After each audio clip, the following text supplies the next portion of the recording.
ಇದು ಅದೇ ಲೆಕ್ಕದಲ್ಲೇ ಮಾಡಿರೋದು ನೋಡಿ. ಇದೈತಲ್ಲ ಅದೆಲ್ಲ ಅದೆಲ್ಲ ಇಲ್ಲಿ ಬಾಯಿ ತೋರಿಸ್ತೀನಿ. ನಾವೊಂದು ಗ್ಲಾಸ್ ಮಡಗಿದ್ದೀವಿ ಇಲ್ಲಿ.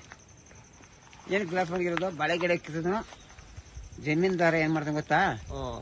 ಅವ್ನಿಗೆ ಯಾವ ರೋಗ ಬರ್ತದೆ, ಇದು ಎಲ್ಲೆಲ್ಲ ಹೋಗ್ತಾರೆ, ಇದು ಹುಡಿಕೊಂಡು ಇಲ್ಲೇ ಬರ್ಬೋದು. ಕುಡಿಯೋಂತವ್ರು ಇಲ್ಲಿ ಬಂದ್ರೆ ನೋಡ, ನಾವು ಲಾಸ್ಟ್ ಅಲ್ಲಿ ಬೇಕಾದ್ರೆ ಅಡ್ರೆಸ್ ಎಲ್ಲ ಮೆನ್ಷನ್ ಮಾಡ್ತೀವಿ. ಅಣ್ಣ ಬೇಕಾದ್ರೆ ಸ್ಥಿರ ಇದನ್ನ ಮಾಡ್ಕೊಂಡೆಲ್ಲ ರೆಡಿ ಮಾಡ್ಕೊಂಡಿರ್ತಾರೆ. ಗ್ಲಾಸ್ ಐತಲ್ಲ, ಈ ಗ್ಲಾಸ್ ಅಲ್ಲಿ ನಾನು ಡೈಲಿ ಇಲ್ಲಿ ಮಡಗಿರ್ತೀನಿ ನೋಡು. ಇದು ಬಂದು ನೋಡಿ ಅಲ್ಲಿ ನೋಡು, ಇದರಲ್ಲಿ ಬಾಳೆ ಗೊನೆ ಬಂದಿರ್ತದಲ್ಲ, ಬಾಳೆ ಗೊನೆ ಬಂದಿರ್ತದಲ್ಲ, ಅದನ್ನೇನ್ ಮಾಡ್ತೀವಿ ನಾವು. ನೀರು ಪ್ಯೂರ್ ನೀರು ಹೆಂಗಿದೆ ಅದು ಬಾಳೆ ನೀರು. ಎಲ್ಲೆಲ್ಲ ಹೋಗ್ತಾರ ಅವರು ನೋಡಿ. ಇದನ್ನೇನ್ ಮಾಡ್ತೀವಿ ಗೊತ್ತಾ? ಬೆಳಿಗ್ಗೆ 5:15 ಎದ್ಬಿಟ್ಟು ನೋಡು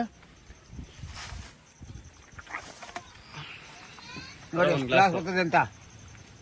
ಕುಡಿಯೋದ್ರಿಂದ ನಿಮ್ಗೆ ಗೊತ್ತು ಬೆನಿಫಿಟ್ಸ್ ಏನೇನಿದೆ ಅಂತ. 3 ಗ್ಲಾಸ್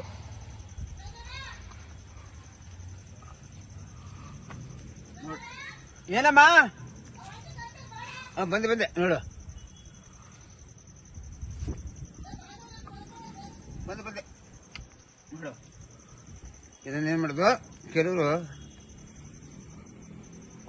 ಬೆಳಗಿನ ಜಾವ ಎಷ್ಟು ಗಂಟೆ ಕುಡಿಬೇಕು? 5:15 ಬಂದು ಕುಡಿಬೇಕು ಕಿಡ್ನಿಲಿ. ಅವ ಆಸ್ಪತ್ರೆ ಬಿಲ್ ಕೊಟ್ಟದ್ದು ಇನ್ನು.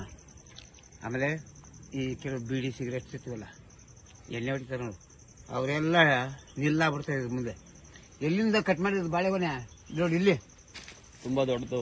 ಇಲ್ಲ, ಇಲ್ಲಿಂದ ಕಟ್ ಮಾಡ್ದ, ಇಲ್ಲಿ ನೀರು ಬಂತು. ಇಲ್ಲಿಂದ ಕಟ್ ಮಾಡ್ದ, ಇಲ್ಲಿ ನೀರು ಬಂತು. ಇಲ್ಲಿಂದ ಕಟ್ ಮಾಡ್ದ, ಇಲ್ಲಿ ನೀರು ಬಂತು.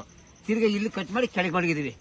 ಬೆಳಿಗ್ಗೆ 5:15 ಬಂದು ಕುಡಿತಾ ಇದ್ರೆ ಕಲ್ಲು ಇಲ್ಲ, ಬದನೆಕಾಯಿನೂ ಇಲ್ಲ, ಕಿಡ್ನಿಲಿ ಏನಿಲ್ಲ.